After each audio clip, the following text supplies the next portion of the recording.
Patchy rain in western coastal counties, but otherwise dry tonight in most places with clear spells, lows of 11 to 14 degrees. And now you're up to date on News Talk. The Football Show on Off the Ball. With Paddy Power.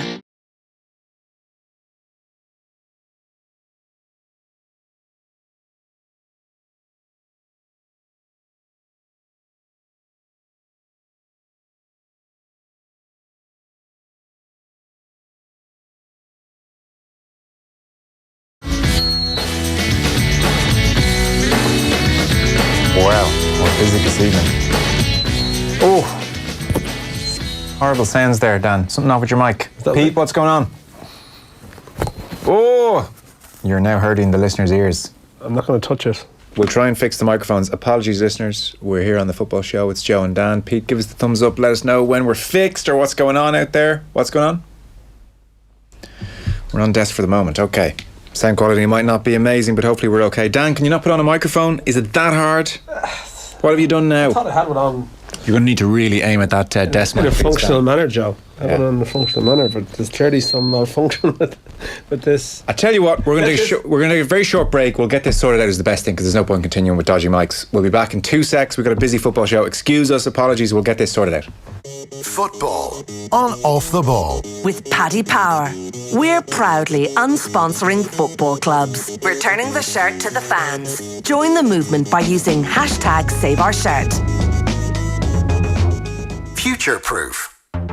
A recent study claimed to show something highly controversial: that human beings can detect the magnetic field of the Earth. Can that really be true? How do we know that? And what does this mean? Find out this Saturday on Future Proof. Future Proof. Proudly supported by Science Foundation Ireland. This Saturday from 12. On News Talk. Tired of having to plan and work around your laundry? Not anymore. Introducing the new Whirlpool Fresh Care range of washing machines and tumble dryers. Through the gentle steaming and tumbling of your clothes, Fresh Care appliances will work for up to 6 hours after your cycle has finished, ensuring optimal care for your clothes and perfect freshness every time. Our Fresh Care washing machines have been awarded with an allergy seal of approval and a 10-year lifetime parts warranty. For more information, visit whirlpool.ie or your local Whirlpool retailer.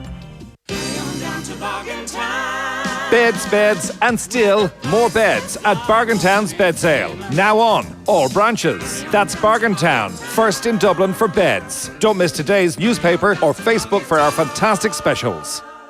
Off the Ball. This is News Talk. Now you're welcome to the Football Show. Dan McDonnell, hello. Hi, Joe. Much better. We're back. I don't know what happened there. Let's move on from it quickly. Listeners, I don't know if that was happening to you, but certainly here we were getting a screeching sound in our ears. If it was happening to you, our apologies, because it's like chalk, board, scraping. Sort of. And if it wasn't happening to you, that's what we were experiencing. So we thought we'd take two. So here we are. A few things to get through. We're watching Preston 3, Stoke 0, 70 minutes on the clock. Just gone 3-0. There was a third goal during that malfunction. Josh Harrop for Preston. So right. Jack Butland is having a bit of that's why I bring it up, Dan. He's having one of those scrapey... chalk off the blackboard sort of evenings. He really is. For a man, 9 England caps, you know, he was destined for big things for a long time. Here he is playing championship football. He's 26 and his mistakes for the first 2 goals were truly atrocious. Yeah, I saw one of them. One was like just a harmless enough shot that slipped through his fingers. Well, they were one and the same. Yeah, it was similar. The second one was very similar, because Daniel Johnson got the first goal and Billy Bowden the second. And yeah, I mean, Bowden looked very well thought of keeper with his English profile. Sort of would have thought when Stoke went down that he probably would have stayed up. And in fact, he was linked with several clubs. I think he was linked with Bournemouth even in the summer just gone, if I'm not mistaken. So like he's been mentioned, you know, in various contexts.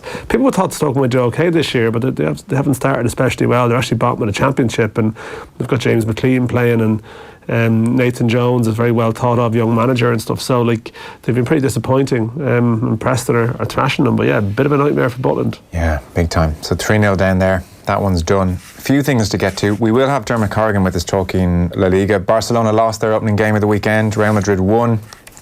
It is harder to keep on top of the Spanish football. There is no doubt, Dan. the Sky Sports relationship was a fruitful one from all our point of views. It was. Now, I know it is available for some people on ITV, but not for everyone. I can't get it. So, people who would live in certain apartments in Dublin wouldn't be able to get it. So, I'm not going to lie. I mean, as much as you try and keep on top and everything, it was way easier to watch it when you were flicking it. It's sort of in conjunction with other stuff, and definitely not seeing half as much of it now, and actually feel like I need a bit of a refresher course almost on what to expect from the season ahead. Hopefully see more of it. But it was just in your consciousness more when Super Sunday might be wrapping up and they'd say, 100%, stay tuned, we've got Real Madrid against a decent team, you might stick around and watch it. Real Madrid Valencia, you'd say, okay, I'll stay and watch it. To be honest, I'd watch any game with Barcelona in it. I'd pretty much watch it whenever it was on. So it's definitely a loss from the regular schedule. Dan, you wanted to mention something before we get stuck into a few other bits and pieces. Thierry Henry's done his first interview since things went awry at Monaco. We'll talk Ian Holloway parole. Ian Holloway's had a difficult time. And then this story around Bury.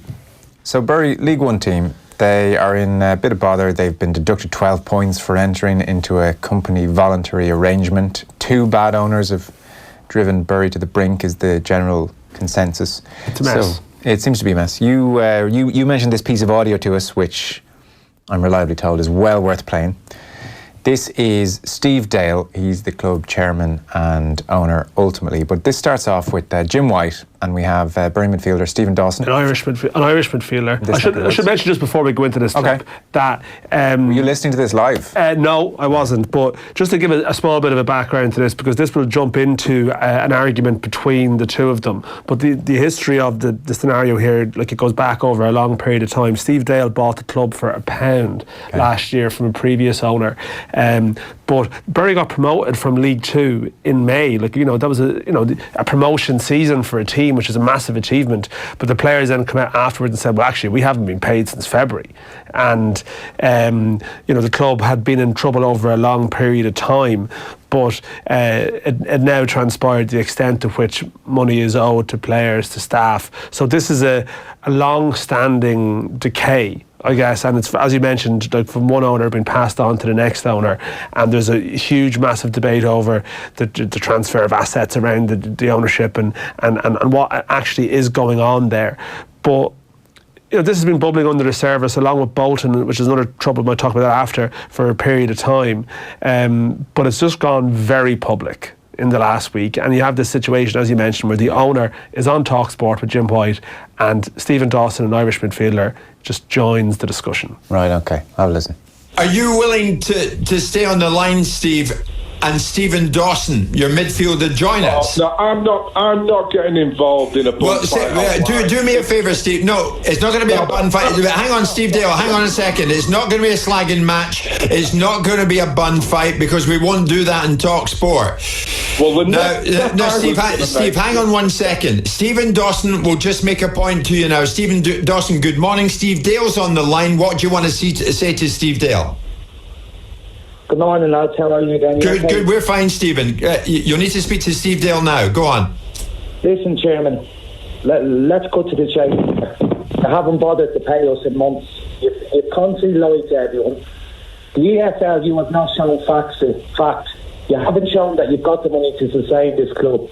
For months you kept quiet. You've sacked good people at the club. You've not paid anyone in months. I'm on the verge of losing everything. I've had to listen to what you've had to say for months.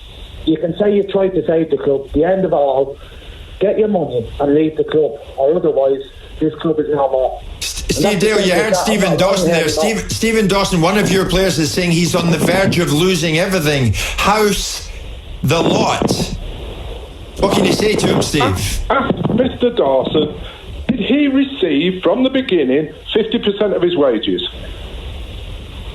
Excuse me, 50% from who? We've had two in 6 months. Have the PFA paid you up to the CBA 50% of your wages? Yes or no? Paid us 2 months' wage. No, they're still which is a long. Paid you 4 months. 50%. Steve, no, I'm not going to row. I don't know. Yes and no. Just answer yes or no. I've paid 2 months of the PFA, which is a loan. You have paid me once in 6 months. I do not lie. Right, let's just get to the chase here. The PFA paid upon my request that I would repay the money to them, which we have agreed with the PFA. It's been agreed and signed. 50% of your wages every month since the Stuart Day catastrophe started. Is that right or is that wrong?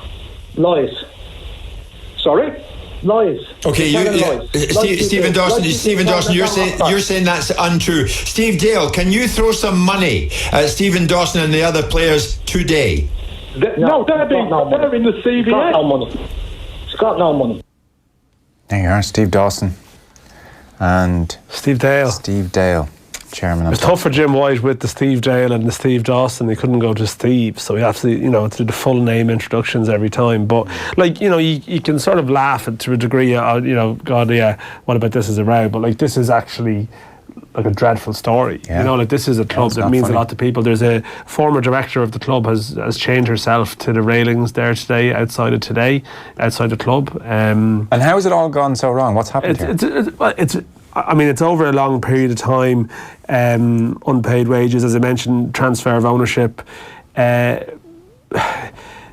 don't honestly know. The clubs below the Premier League are actually losing a lot of money. This is the thing. We talk about the glamour of the Premier League. Most times in here you focus on the top end, the top six, but actually, the plight of clubs further down the ladder that with bad decisions, maybe handed over to the wrong people at the wrong time, and all of a sudden things can build up and things can build up and things can build up, and then the club's on its knees. And a club that means a lot to a lot of people. Naturally, there was footage yesterday of a fan who goes down every day. He's not a social media, he's a sort of an older fan who just goes down to the club every day for a chat. Is there any news? What's going on with my club? Yeah. And now this club, he has seemingly refused several bids, but I mean, they haven't played any of their matches this season. They've been called off. They started with a 12-point deduction. There's already talk about a provision to go to a 23-team League One with them gone, and it's very real. We've seen it happen here in this country with clubs going kaput.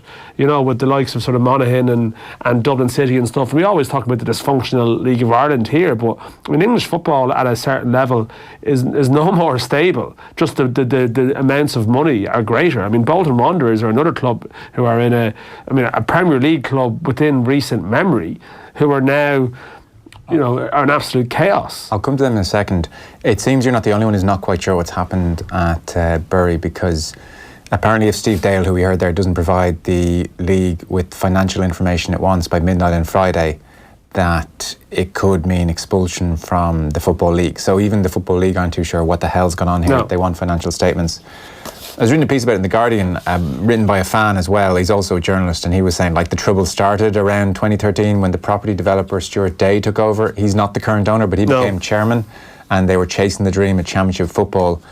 And right from the off, things like local tradespeople went unpaid for services rendered, and there were huge lucrative contracts given to players who didn't deliver the goods. So it seems, as you sort of alluded to, it's not just an overnight thing, it's 6 years now. It's over a long period. Two summers ago, I remember I actually thought they might get promoted from League One to the Championship, because they signed a load of players. They actually, a couple of Irish lads went there, and they really pushed the boat out to bring in some top players in that division, and it hasn't worked. And as I said, there's a lot of people below the radar that are chasing the dream and failing badly. And what's the Bolton story? What league are they in these days? Well, Bolton are in League One as well, having been relegated from the Championship. Now, with Bolton, again, it's a question of, it would appear that maybe bad decisions haven't been made in terms of ownership, but their issue is a massive tax bill initially, going back over, I think last year it basically emerged that the club was owed a serious amount of money to the revenue, again from overstretching and then not finding themselves in an ownership position to be able to sort of cover up the gaps. And there's more to the Bolton story than that. I mean, there was a local journalist banned last year for, I think, writing stories about the club, highlighting some of this. Again, players have gone without wages for a long period of time. At the moment, they only have 3 senior players fit, and their game, which was meant to be played, I think, last night, was called off. This is League One, this is a proper level of football. And yet their game was called off because for the sake of welfare of young players, i.e.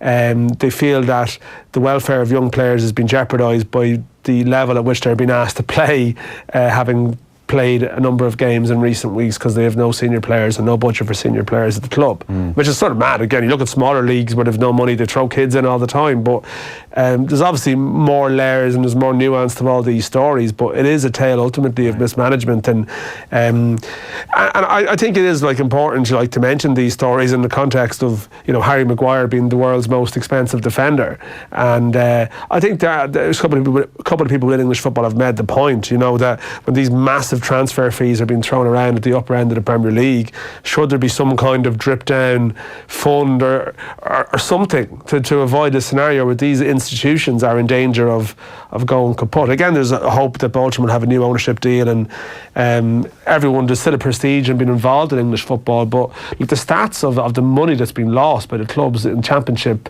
League 1 and League 2, on a year-on-year basis, it's stunning. Even Wolves a couple of years ago, when they got promoted out of the Championship, they were brilliant that season.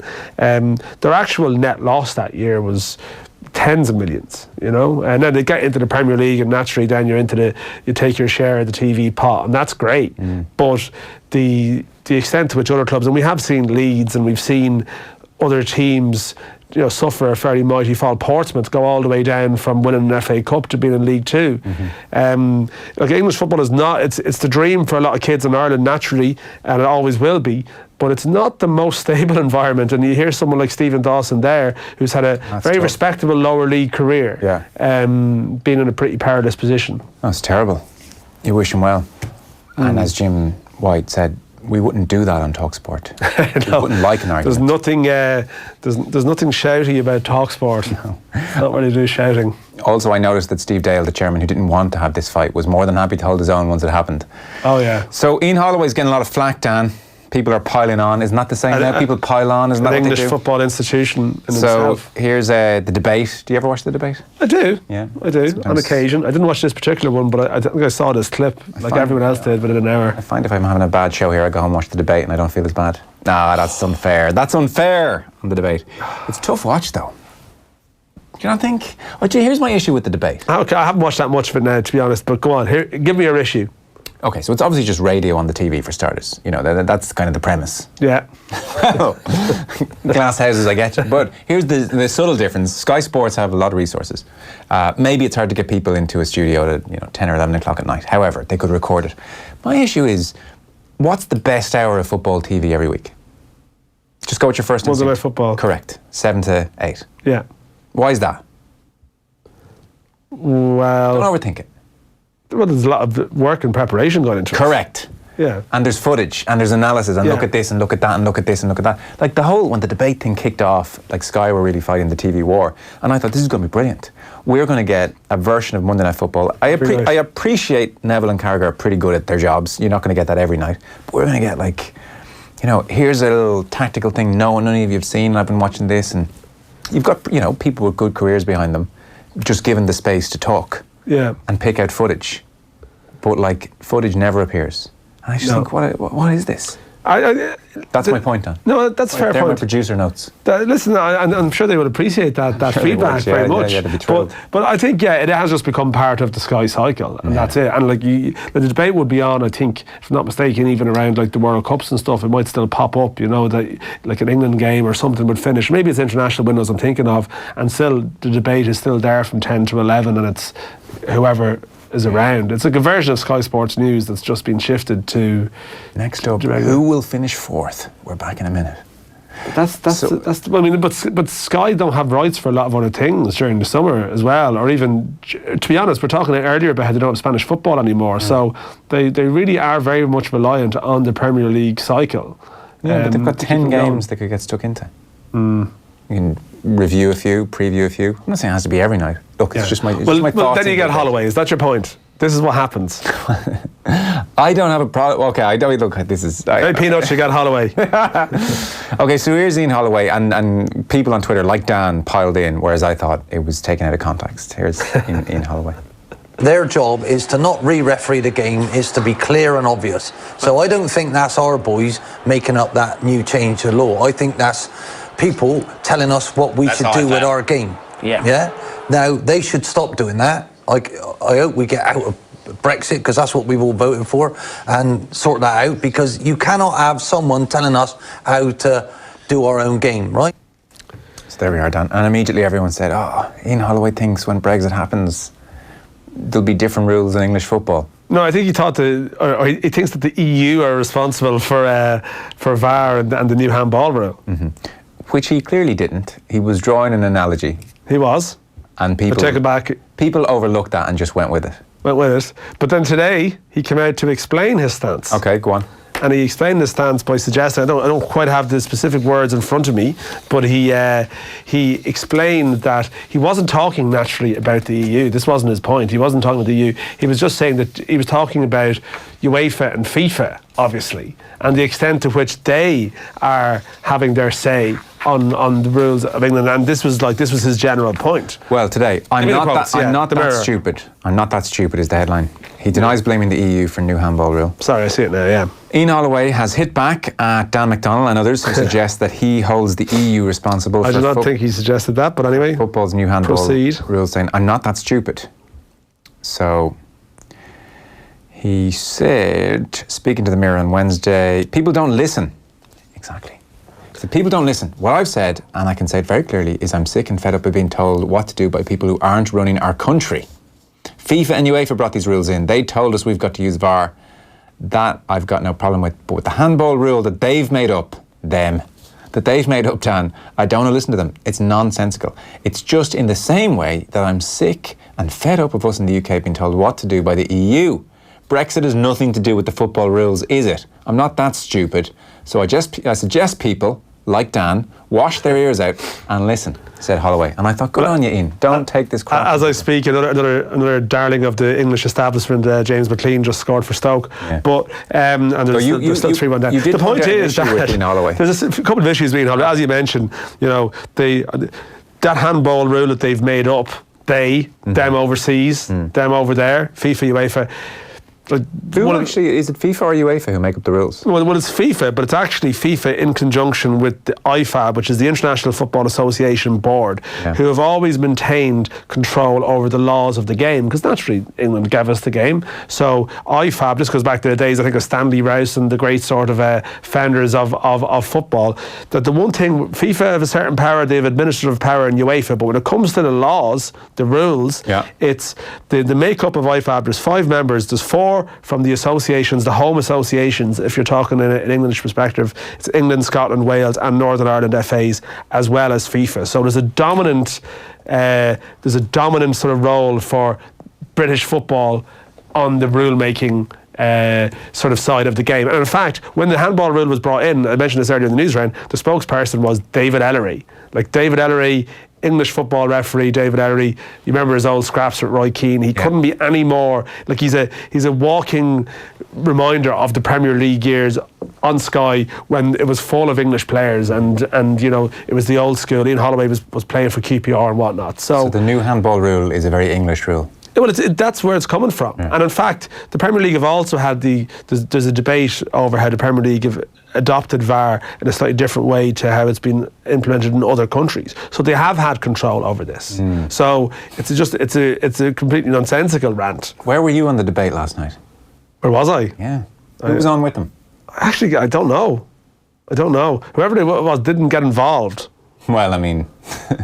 People don't listen. What I've said, I can say right to you, I'm sick and fed up of being told what to do by people who aren't running our country. I mean, the Premier League pretty much does what it wants. Yeah. I don't think the Premier League has been overrun naturally by overseas owners and institutions. But the Premier League clubs themselves, they're pretty bullheaded when it comes to doing things their own way. Well, I just wanted to leap to the defence of Ian Holloway, and now that's typical. Typical of you talking about the people piling on. Just because people piled on to you earlier after your fish horror in the office, you're still getting messages about this now. So Louise Quinn, Irish women star, called you a sicko on social media for microwaving fish and then bringing it and parading it around the office like a trophy. So first time I've ever done that in 10 years, by the way. So you and Ian Holloway, I can imagine you bringing Ian Holloway in for a sympathetic chat and saying, Ian, listen, don't let them get you down. Did the social media abuse get to you? Yeah. Did I hurt you? What did you really mean? I knew what you meant. Keyboard warriors. What did he mean? He doesn't even know what he meant. He doesn't know what he meant now. That's fair. No, he doesn't. No, he doesn't. I pray they won't know tomorrow. Ultimately, you're right, but for different reasons. But you're just more compassionate soul. Well, yeah. The Martin Bashir of this generation. Right, we're done with this nonsense. That's basically all the news at the moment today. So we're taking a break, and then La Liga weekend one is done. A loss for Barcelona, win for Real Madrid. We're going to talk to Dermot Corrigan. He's with us next. Off the ball On News Talk.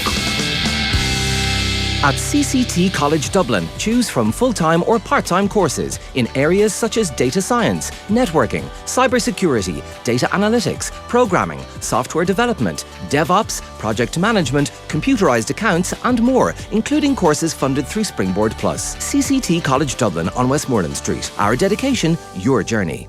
Have a great evening with itsforwomen.ie. Don't live your life on hold. Get a quote now at itsforwomen.ie and see why we're trusted by over 130,000 women in Ireland. Off the ball. This is News Talk. Welcome back. Johnny Ward points out that's 2 days in a row I've microwaved my dinner. It's no way to live, he says. This is my life. This is my life. This is it. It's not a very healthy profession, really, is it? No. No, like the hours you keep. Don't get to sleep till 1:30. Go home and another nibble now around 11:30. No, it's not great. You just go home, watch the debate, criticise that, reflect on your own performance. Come and smugly watch the debate, Dan, is what I'll do. Yeah. Last night it was a bolognese. There were no issues. If anything, it was a nice smell to spread around the office. Today less so. I've accepted it. I've put my hand up. I accepted responsibility. I don't know what else you want me to do.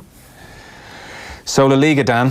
Just don't do it again. Fair enough. La Liga, Dan. Weekend one done. We had Celta Vigo 1, Real Madrid 3. Gareth Bale played. We had Atletico beating Getafe 1-0. And then we had, with Ray Hudson calling the action, 38-year-old Ortiz Ajarez scoring a fairly remarkable volley. He was only put on in the 88th minute, 38-year-old. He's in his last season. He's seen out his days. And he came up with an absolute beauty.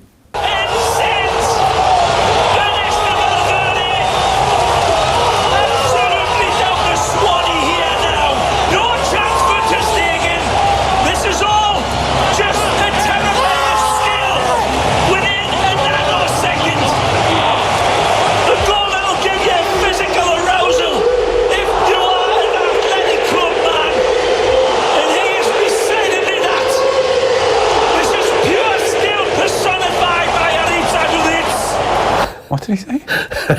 He said that it would give you physical arousal. Not.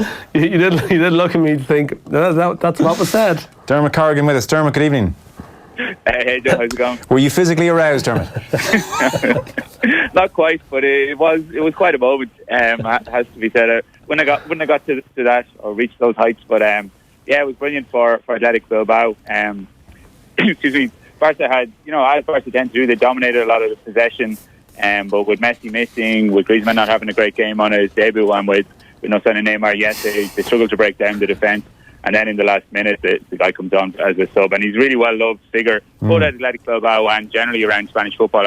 He's a good guy, and he's scored a lot of nice goals over the years, but that was a pretty memorable one. Yeah, it sure was. I was reading Match Report. Sid Lowe had put it this way. I'd be interested to get your take. Is it as worrying as this? He said, with Messi out injured, Suarez withdrawing with a calf strain in the first half, Griezmann largely irrelevant, and Ousmane Dembele worse. Losing almost every ball he got, never carrying a threat. This was a dreadful display. It was also one that may fuel the idea that perhaps they could do with Neymar after all. There was so little spark, no daring, no change of pace, no creativity. That sounds fairly abysmal.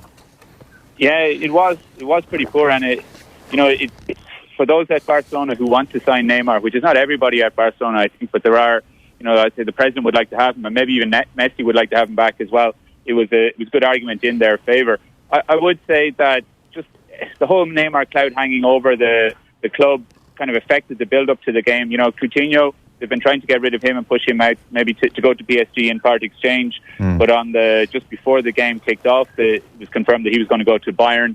Rakitic is another player that PSG are supposed to have been asking for. He wasn't in the lineup, so even if that wasn't directly related to to transfer dealings. It was just hanging over the team that they're not sure what their best team is. They're not sure what the tactics going to be this season. They just haven't got going yet. And then to go to Athletic Bilbao is a really difficult place with Messi missing. And yeah, I wouldn't argue with Sid. They didn't play well at all, and they got what they deserved.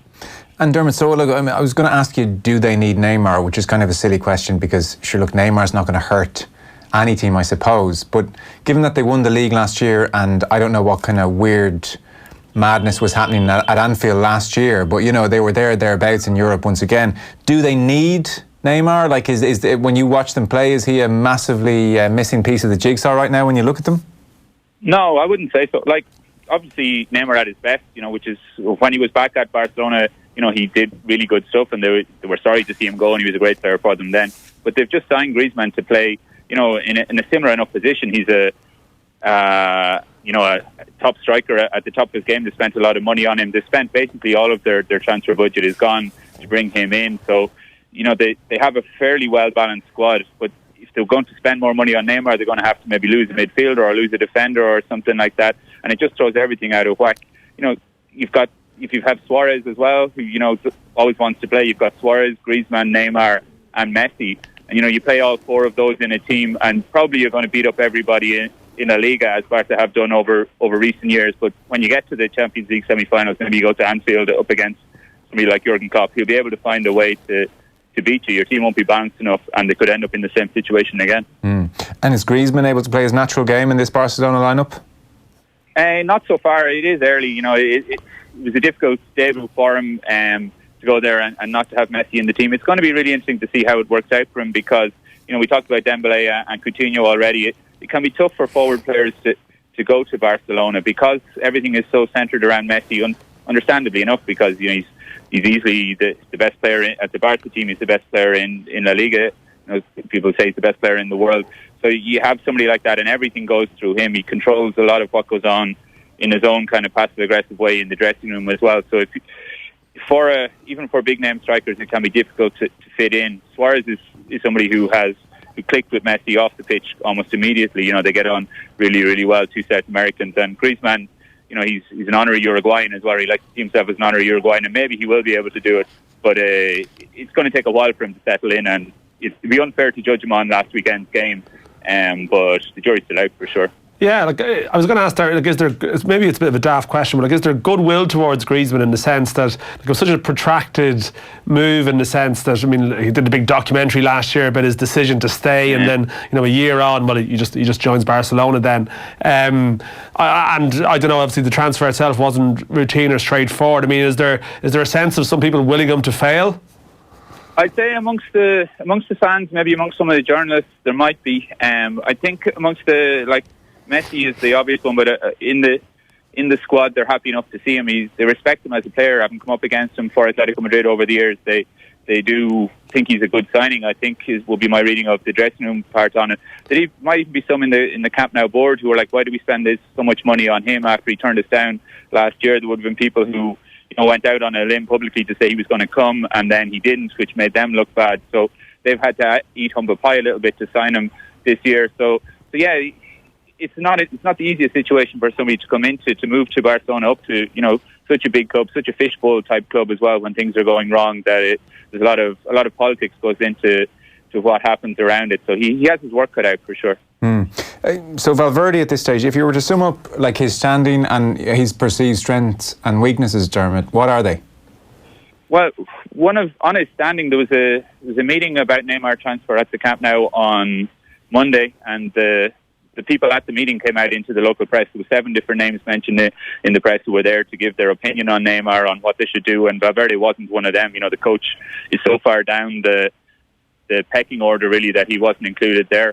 It's difficult for him because it's not that he's done such a bad job. He's won 2 La Liga titles, but that Liverpool performance that you mentioned, the loss at Roma in the Champions League the year before, and then the Copa del Rey final defeat to Valencia at the end of last year, really means that it surprised me anyway, and I think it surprised a lot of people that he stayed on. He's kind of it's unfair to him because he seems like a very good guy and he's done a decent job. He's an honest kind of guy, but he's a bit of a mudguard. He's there to deflect the attention, to catch the flack. And if the team, if results don't pick up very quickly, or if they lose the first Clásico or whatever, he's he's going to come under a lot of pressure and get a lot of the criticism.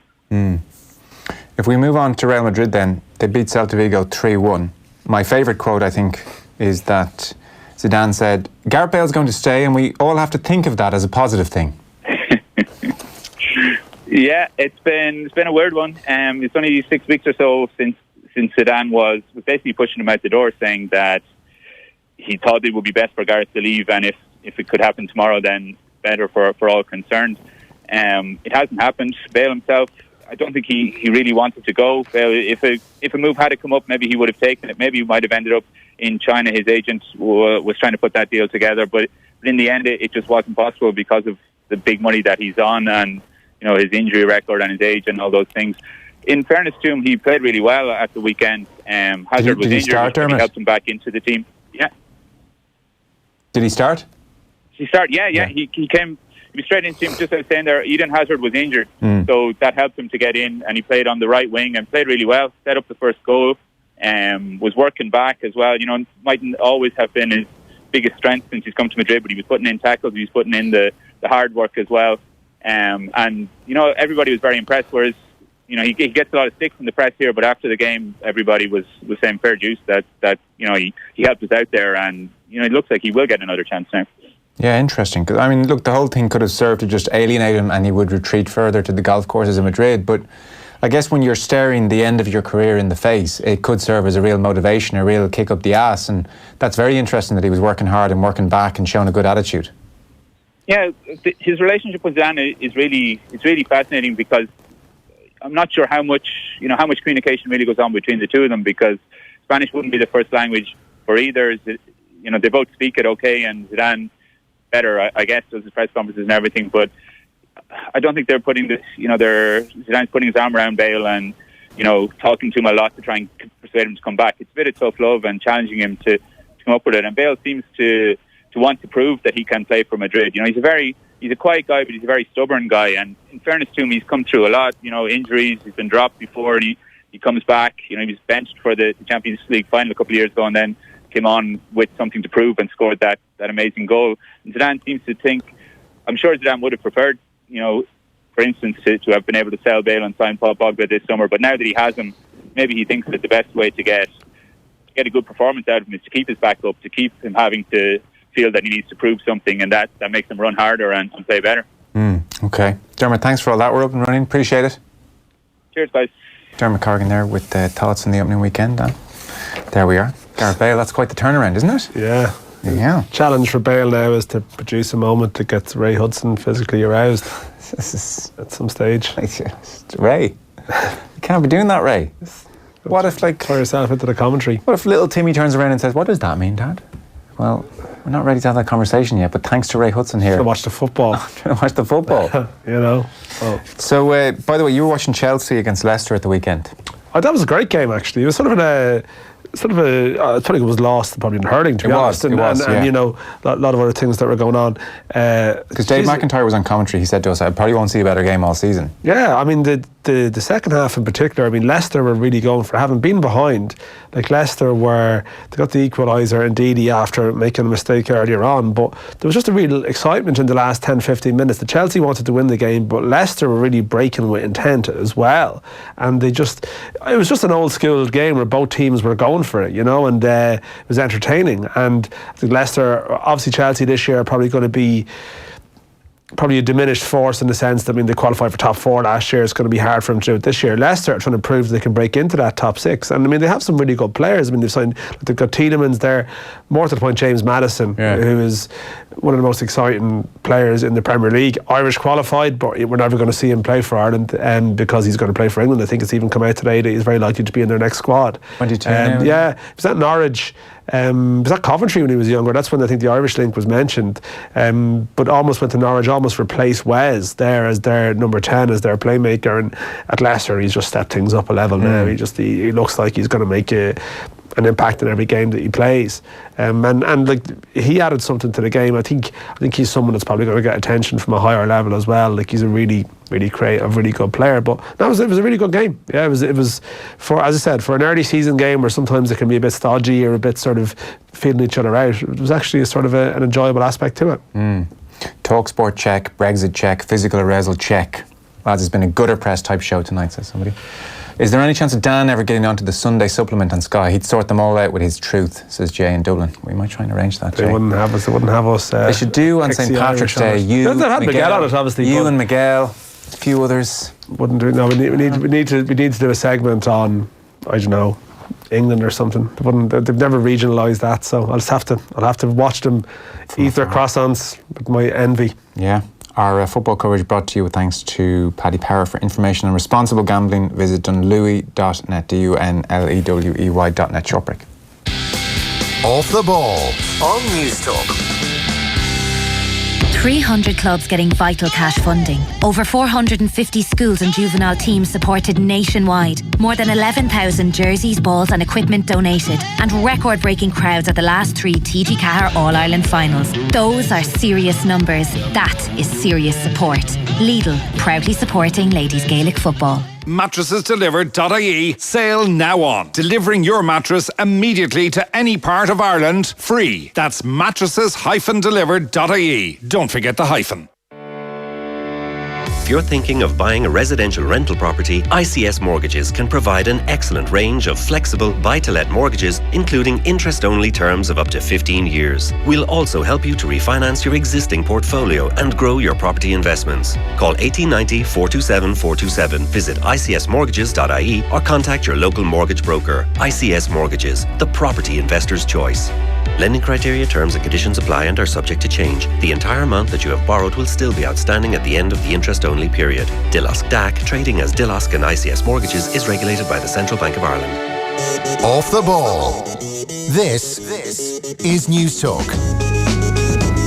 Now then, very welcome back. Dan, we should mention Celtic have a new Irish signing today. You might just fill Jonathan Afolabi, who... what age is he now?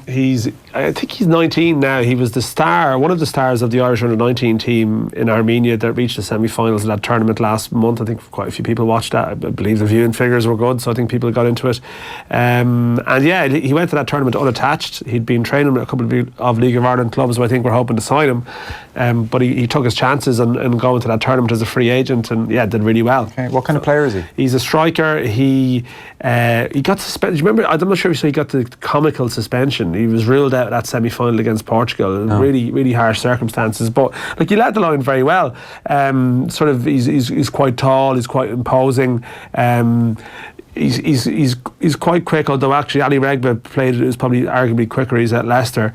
But he looks like a good raw talent. I mean, Neil Lennon used the word raw at the weekend. I think he's a bit unfinished, in terms of where he can go in terms of his development. Now, he was at Southampton. It's not like you sort of come out of nowhere here. A good academy. But he certainly gave Ireland a real presence in that tournament as a front man. One of the games, he actually, the ball was bouncing off him. He didn't look great, but as the tournament went on, he sort of grew into it a bit, and he did quite well. So he's a young player to watch. Another one I should mention tonight. Fulham hammered Millwall 4-0 tonight, but Jason Malumbi came off the bench for Millwall in the last 10 minutes. I think that's his Football League debut. He's on loan from Brighton to Millwall. He's a midfielder from Waterford. He's a lot of injury problems. It's a name to remember. He's one of the main players for Stephen Kenny's under 21 side. He loves him. I mean, Stephen Kenny's taken the senior job, so I think it's quite likely Jason Malumbi's a name we're going to look out for in the next couple of years. And what kind of player is he? He's a midfielder. He's all energy, sort of box to box type midfield player. I'm not going to say I've seen a huge amount of him. I've seen him play a couple of times when he was with the Irish under-19s. One game where he scored a hat-trick.